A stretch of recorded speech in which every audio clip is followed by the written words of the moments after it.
What's up guys, Frantic here. Let's rank all of the ranged weapons as of the OWL update.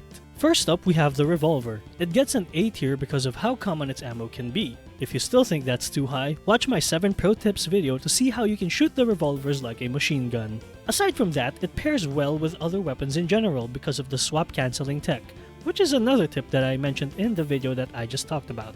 Next, the rifle gets right into S tier. Its reload is slow, but it deals a ton of damage, especially with a headshot. Paired with a revolver, you'll have two weapons that are extremely easy to refill, and you can use the machine gun trick with it if you can somehow get two rifles. Though you're still gonna be limited by the reload time. The ray gun falls into A tier. Sure, it has infinite ammo, and it can be useful all throughout any run, but once you're at the point where it deals even less damage than it already does, using it as a main weapon becomes an exercise in patience. I'm gonna be real with you though, it's my favorite weapon. I'm putting the laser cannon into B tier. Without the cyborg class, this weapon is really only going to be used for softening up or finishing off large groups of enemies, especially if they don't have a lot of health left. In my last tier list, I put this into S tier. This was back when UFOs showed up every game. Now that it's harder to get, it's just a silly little luxury that you're probably not even going to find anymore. The kunais go into B tier as well. If you're an assassin, you start off with a lot of these, and yes, this is amazing for speedruns. However, in normal play, and in the hands of players who don't have good aim, these things will run out so fast that you'll be out of the stuff way before the 99-day mark.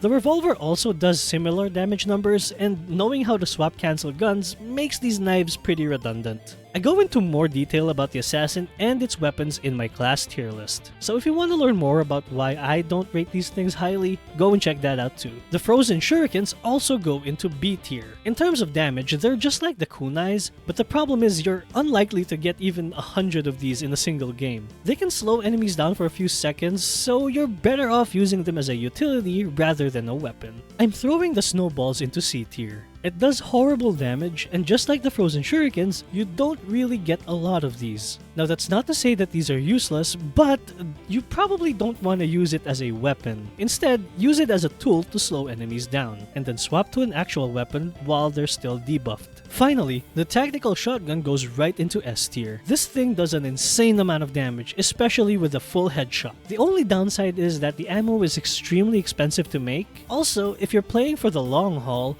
just know that these things eventually stop one-shotting enemies after maybe over 100 days. I doubt most of you have the time to even get to that point though, so these things are pretty cracked. And that concludes this tier list. Fishing is coming soon, so if they add a new weapon there, I'll rate it in the comments below. Also, I'm not doing one for the melee weapons, and if you want a quick explanation, it's basically this. The katana, laser sword, and spear deal the same amount of damage per hit, but they have slightly different attack speeds. The ice sword is just a few points of damage stronger and it can slow things down. The morning star is technically the best as it replaces the ice sword in your inventory if you have one, and it deals twice as much damage but is slightly slower. The axes are all bad in terms of damage, so we don't even need to talk about those. Objectively, according to the game's logic, melee weapons are just straight upgrades of one another, so this is what the tier list would look like if we follow that line of thinking. So yeah, let me know what you guys think, and subscribe if you want to see more 99 Nights in the Forest content. I'll catch you guys later.